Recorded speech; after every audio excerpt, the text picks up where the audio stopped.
Welcome to the Berman Golf Podcast, where we're helping golfers over the age of 60 increase distance off the tee so that they can hit shorter irons into the green. Yeah, baby.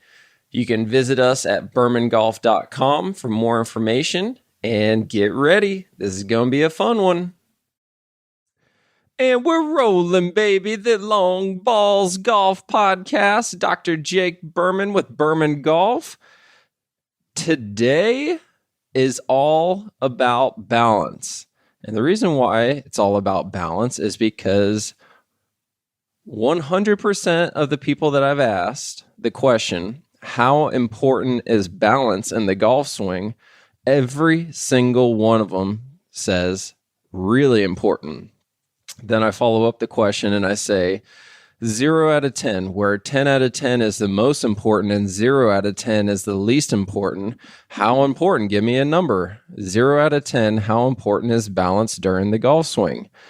And I have not had a single person respond back saying less than an 8 out of 10.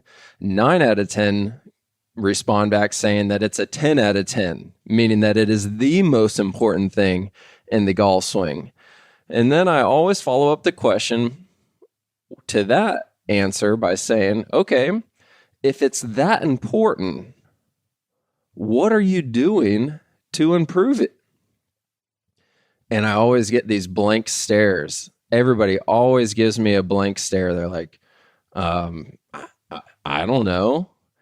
And then I ask some more questions about it, just digging a little bit deeper. And ultimately, the consensus is that people generally believe that balance is something you either have or you don't. Even the people that do think that you can improve your balance, they've never really thought it through to have a very clear tactical plan on how to improve it. So everybody agrees, everybody listening to this should agree that balance is super important. However, who really works on improving your balance? Today, I'm going to give you a very tactical thing that you can work on to help improve your balance. And it's going to be really simple. It's something that you can do literally as you're sitting at your computer, sitting on the couch watching TV, sitting at the dinner table, sitting at a restaurant doing whatever, happy hour, whatever. You can literally do this anywhere. And the reason why it's so important is because there's this buzzword going around right now, connecting to the ground, using the ground reaction forces.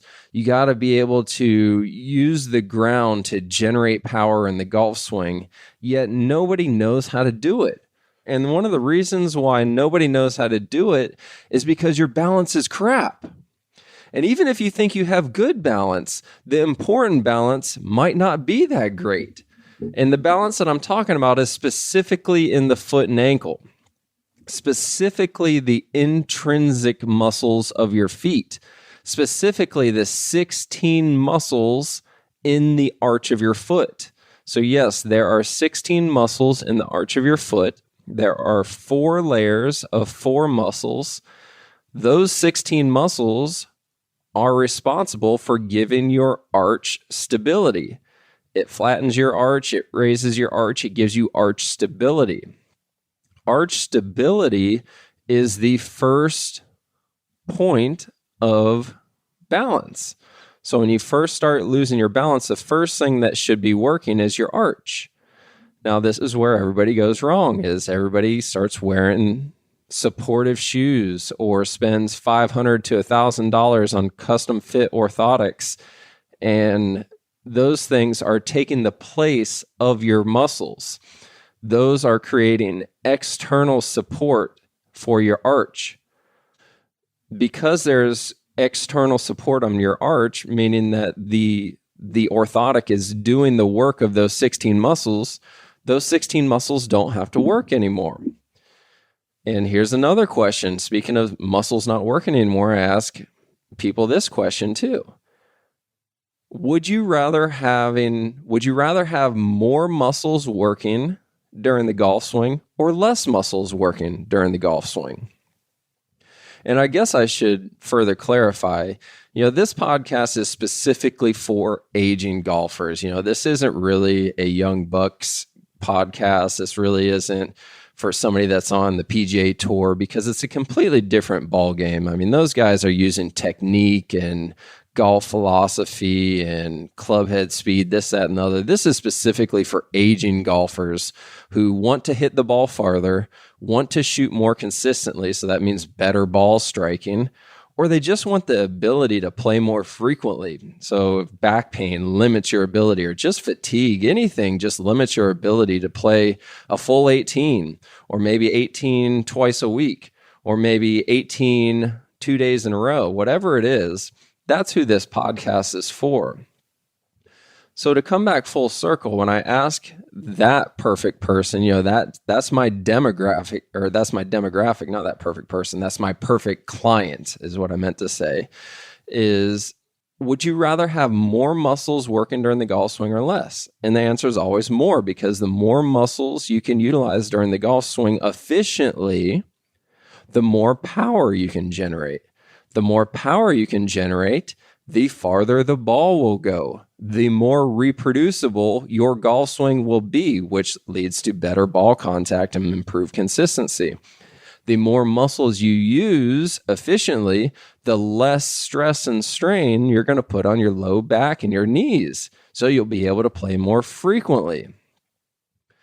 So with all of that said, coming back full circle to the buzzwords, using the ground reaction force, yet nobody can seem to do it. Specifically, my golfers, aging golfers over the age of 50, over the age of 60, over the age of 70, even over the age of 80, even a couple over the age of 90.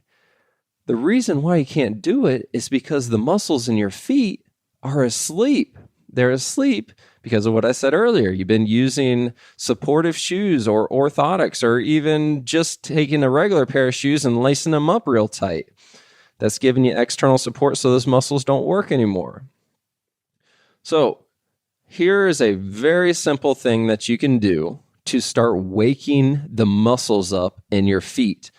And I'll even record a video on this and try to attach it in the show notes somehow so that you can see it visually. However, I'll give you as much description as possible so you can follow along. If you want to do this the easiest way, find a stress ball. Nothing fancy, just one of those little squishy stress balls. It's about the size of a tennis ball, but it's a squishy stress ball is what it is. If you can find one of those, it will make this so much easier. So in the seated position, we always start in the seated position because it's much harder to compensate using the right or using the wrong muscles, wrong motion. So in the seated position, if you're a right-handed golfer, I want you to place that stress ball underneath the arch of your right foot. Now, if you don't have a stress ball, pretend like you have one. You can imagine that you have a stress ball underneath the arch of your right foot. And you could even put a sock under there. Just roll up a sock and put it underneath the arch of your right foot. Roll up a washcloth. Just something that you can feel. You want to be able to feel something underneath the arch of your right foot if you're a right-handed golfer. It's underneath the arch of your left foot if you're a left-handed golfer. So now we've got that stress ball underneath the arch of your right foot. We're sitting. I want you to think about squishing the stress ball without letting your right knee buckle in towards midline. So let's start over. In the seated position, make sure your knee is in perfect alignment with your foot, and the stress ball is underneath the arch of your right foot. Now I want you to start to gradually increase pressure on that stress ball without letting your right knee buckle towards the left. This is very challenging for a lot of people, and I don't care if you have flat feet, high arches, whatever it is, it doesn't matter because you still have those 16 muscles in the arch of your foot. It really doesn't matter what foot shape you have. You still have those muscles. You're born with it. It's very unlikely that you have anatomical variation that says you don't have those 16 muscles in the arch of your foot. So in the seated position, the stress ball is under your right foot, the right arch of your right foot. Your right knee is direct alignment over your right foot. Gradually start increasing pressure through that stress ball, trying to smash that stress ball even more without letting your right knee buckle in towards the left. And then as you hold that pressure, I want you to think about pressing your right big toe into the ground. Now, this is really important. I don't want you to think about curling your right big toe. I just want you to think about pressing your right big toe into the ground as you're increasing pressure on that stress ball while you're not letting your right knee buckle in. So make sure you pay attention to that, because when you focus on one thing, you tend to forget about another thing. So now we're increasing pressure on that stress ball. We're gradually pressing that right big toe through the ground even more. And now here's the icing on the cake. This is the one that is most challenging for 99% of people trying this right out of the gate. As you continue pressing through that ball and through your right big toe, I want you to think about reaching your right pinky toe out. Reach it to the right, trying to splay your toes. You're trying to create gaps and space between your little toes. So think about reaching that right big toe out to the right, trying to splay it out. This is where it gets really challenging for a lot of people, and there's going to be a lot of you doing this right now that are going to say, I can't do this. No way. My feet don't work like that. That's how majority of people start. That's how I started. When I first started doing this, I felt like a motor moron. I could not do this at all. I felt so uncoordinated. There was just nothing was working. Here's the thing that I want you to remember. Your feet are very similar anatomically as your hands. That's the reason why when people lose both of their hands, they can do phenomenal, amazing things with their feet. They can sign their name with their foot. They can cook. They can clean with their feet. It's because the anatomy in your feet are pretty much identical to the anatomy in your hands, meaning that you've got the same amount of muscles in your foot as you do in your hands, and the dexterity is very similar if you were to work on it. So I say all that to say this. If you're a right-handed person, that means you write with your right hand, you can pretty much write an entire paper blindfolded and it would still be legible. The lines might not be perfectly in alignment, but you'd be able to read it. That's because you have motor control of the muscles in your right hand and forearm. Now you have the same exact muscles in your left hand and left forearm. However, if I asked you to be blindfolded and write an entire page with your left hand, it would probably be a nightmare. You'd probably be sweating. You might even get a headache. It's like, oh my gosh, I can't do this. This is crazy. It's the same thing that we're doing in the foot right now. If you were to practice that in your left hand over and over and over again, eventually you'd be able to write an entire paper blindfolded with your left hand just like you could with your right hand, because you have the same muscles. It just requires the attention and the practice.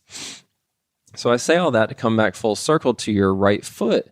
If you're really struggling to do this right now, do not give up on it, because if you really put the time and effort into this and you work on it every single day, you don't have to do it all day long, just a couple of seconds here, a couple of seconds there, consistently throughout the day, you'll notice that a month from now, it will be 10 times easier than it is right now. 6 months from now, you'll be like, oh my gosh, I cannot believe how much control I have of my foot right now compared to what it was 6 months ago. And the reason why this is important is because the foot is your first point of contact to the ground. It's your first place that you get balance. And if you want to improve your balance, let's work on the foot first. So I got the stress ball into my right arch of my foot. I'm pressing my right big toe into the ground, and I'm thinking about reaching my right pinky into the ground, and I'm going to increase pressure. I'm not letting my right knee buckle in towards the left. I'm increasing pressure, and I'm just going to keep holding it. I'm going to keep holding it. We're going to do this for 60 seconds. If you get exhausted by the time 20 or 30 seconds rolls around, keep going, because this is an endurance thing. Please do not quit. The more you are able to push yourself through it right now, the quicker this thing will get better. So I'm doing this as I'm talking right now. Like I said, I will create a video on YouTube and I'll link it in the show notes so that you can see it explicitly or visually, And we're just working on getting those intrinsic muscles of your feet working. The reason why this is going to be so important during the golf swing is because when you go into your backswing, you've got to be able to engage these muscles in your feet. If you don't engage these muscles in your feet as you go into the backswing, your weight is going to shift onto the outside of your right foot at the top of the backswing. When that happens, it makes it almost physically impossible to fire your glutes. If you don't believe me, think about this. If you were going to, first of all, when you jumping, the higher you can jump, usually the better strength and endurance and ballistic power you have of your glutes and your calf muscles. If you can't jump that high, it's most likely because you don't have much glute or calf muscle strength. Now, if you're going to go and jump as high as you possibly could right now, would you try to do it on the outsides of your feet? Like, would you try to keep your weight on the outsides of your feet and jump as high as you could? Or would you try to load through the inside of your feet to jump up as high as you can? The answer should be very obvious. There's no reason or no way anybody listening to this would say, yeah, I'm going to keep my weight on the outsides of my feet and try to jump as high as I can. It just doesn't work. You can't get the right muscles working. You can't get your glutes firing. But if you put the weight on the insides of your feet, then, I can feel the ground now. I can feel the muscles in my feet and calves working. I can feel my glutes contracting as I go to explode up towards the top and jump. It's the same thing in the golf swing. When you go to the top of your backswing and your weight is on the outside of your right foot for a right-handed golfer, it makes it almost impossible to fire your right glute. If you can't fire your right glute, you're just leaving it on the table. I just won $100,000 at the craps table, and I'm just going to walk away with $40,000. I'm going to leave $60,000 on the table. That's what it's like if you don't fire your glutes during the golf swing. You can't fire your glutes if you got crappy balance. So everybody that's struggling with firing your glutes, it's most likely because you got crappy balance. Your weight goes to the outsides of your feet every time at the top of the backswing. It's almost biomechanically impossible to fire your glutes when your weight's on the outside of the foot. So that's why it's so important. Working these muscles, imagining you got that stress ball. Heck, even try it. Try to go to the top of your backswing with the stress ball underneath the arch of your foot. I've got 10 or 15 videos on YouTube specifically with this drill, working on this. It's that important. So this is how you get those muscles working. This is how you get better balance. This is how you become a better golfer. You work on the little things that nobody else wants to work on. Nobody else wants to do this work. They just want to go out and bang balls. They want to bang 50 or 100 balls out on the driving range just to say, yeah, I hit a large bucket of balls. Yeah? Well, I didn't go to the driving range at all. I just stayed at home inside the AC watching Netflix, and I worked on my balance. Who's the smart one now? Who's going to have the better return on investment? You can go bang 100 balls out at the driving range, but if you're on the outside of your right foot at the top of the backswing every single time, it's irrelevant. It's absolutely worthless. Versus I sat on my ass for an hour watching Netflix and worked on the intrinsic muscles of my feet, And now my balance is better. That generates a significant return on investment. That's all I have for you today. It's not by any means a little bit. It's actually a lot of it. So please make sure you work on this consistently every single day. I do this every single day, just randomly. I don't even think about it anymore. I'll be sitting at my desk doing computer work and I'll just be working on these muscles because it's just something I can do automatically now.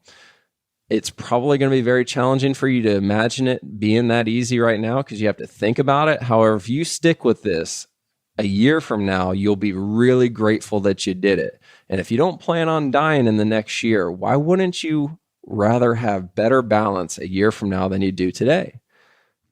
Now, if you want more information like this, if you want me to hold your hand and actually walk you through everything that I do, make sure you check out the T-Shot Transformation Program. It's our online program. It's 6 modules. It's sent directly to your email. You can do it at your own leisure, and it's super easy to follow and super effective to follow. Everybody that's gone through it is absolutely loving it, and it's specifically for aging golfers, and it's just going to make it make so much more sense. It's only $150 at this time. The price is probably going to go up sooner than later because the people are just buying them like hotcakes right now. So go ahead, join the bandwagon, get the online T-Shot transformation. That'll also be linked in the show notes. And make sure you subscribe to us, subscribe to this podcast, subscribe to us on YouTube. Check us out on all of our socials, Facebook, Instagram, TikTok. TikTok's a big one for us, Berman Golf and all of those things. And comment, leave me some messages. I love reading your messages. I love the haters. Oh man, I love it. Every time I go onto YouTube and somebody from the peanut gallery comments, I'm like, come on, man, where's your YouTube channel at? It just makes my whole day. I love it. Absolutely love it. So keep the comments coming. And until next time, keep on keeping on, baby. Thank you very much for tuning in this week. For more information, please go to bermangolf.com. That's B as in boy, ERMAN, bermangolf.com, and check out a ton of stuff that we have there. Or even better, go to our socials, Facebook, Instagram, YouTube. Make sure you subscribe to us on YouTube, like us on Facebook, follow us on Instagram. We're even on TikTok. Check us out everywhere. We've got tons of content going out every week. And please give us a thumbs up. Comment on the videos. Let me know what your questions are. Try to shoot holes in this. I'll do whatever I can to help you out the best that I can. Thank you, guys.